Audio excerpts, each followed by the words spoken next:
మీకు ఈ సందర్భంగా ఒకసారి మన పాత సంఘటన గుర్తు చేసుకోవాలి. విజ్డమ్ చౌదరి గారికి కూడా బాగా పరిచయం ఉన్న సంఘటన ఇది. జైపాల్ రెడ్డి గారు ఒక్కరే ఉండేవారు జనతా పార్టీ నాయకుడిగా. ఆయన ఈ never demanded for leader of opposition అనేది అడగల. బట్ ఆయన స్టేచరు ఎంత పెరిగింది ఆ రోజున.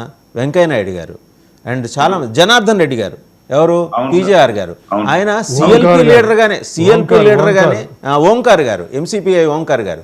సరే జనార్దన్ రెడ్డి గారు సిఎల్పి లీడర్గానే కొట్లాడి ఆల్మట్టి ఎత్తు తగ్గించేదాకా ఊరుకోవాలా. చంద్రబాబు నాయుడు గారు ఫైల్ చేసిన కేసు కొట్టేసినా ఈయన పోరాటం ఆపలా. ఆయన మామగారి మీద పోరాటం చేశారు, చంద్రబాబు మీద పోరాటం చేశారు. బట్ ఈ never demanded for the leader of opposition position. అంటే ఒక్కసారి మనం పాత చరిత్ర తీసుకుంటే లీడర్స్ ఎట్లుండేవాళ్ళని చెప్పడానికి ఇది ఉదాహరణ. సార్ ఇప్పుడు నేనేమంటానంటే ఇప్పుడు వీళ్ళు వెళ్ళాలి సార్. ఇప్పుడు మనకు 11 సీట్లు అనేది పక్కన పెట్టాలా.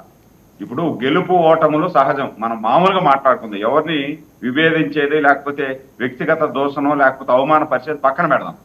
మనకు ప్రజలు ఆ స్థానం ఇచ్చారు, 38% ఓటు షేర్ ఇచ్చారు అన్నారు. సంతోషం. మీరు అసెంబ్లీలోకి వెళ్ళి మీ వాణి వినిపించండి. మీ వాణి వినిపించి అప్పుడు నా గొంతు నొక్కుతున్నారంటే ప్రజలు కూడా చూస్తారు. నెంబర్ 1.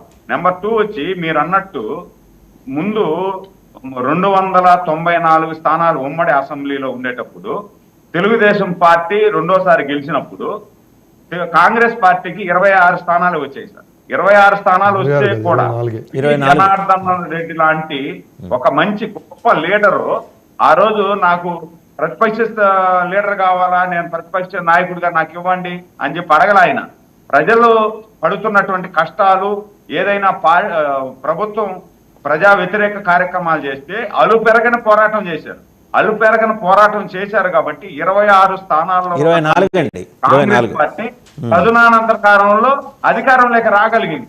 ఆ విధంగా చేశారు ఆ రోజు గొప్పగా ఆయన కూడా స్పీకర్ కూడా స్థానం ఇచ్చారు. ఈ రోజు కూడా మీరు వెళ్ళండి, మంచోళ్ళు ఉన్నారు.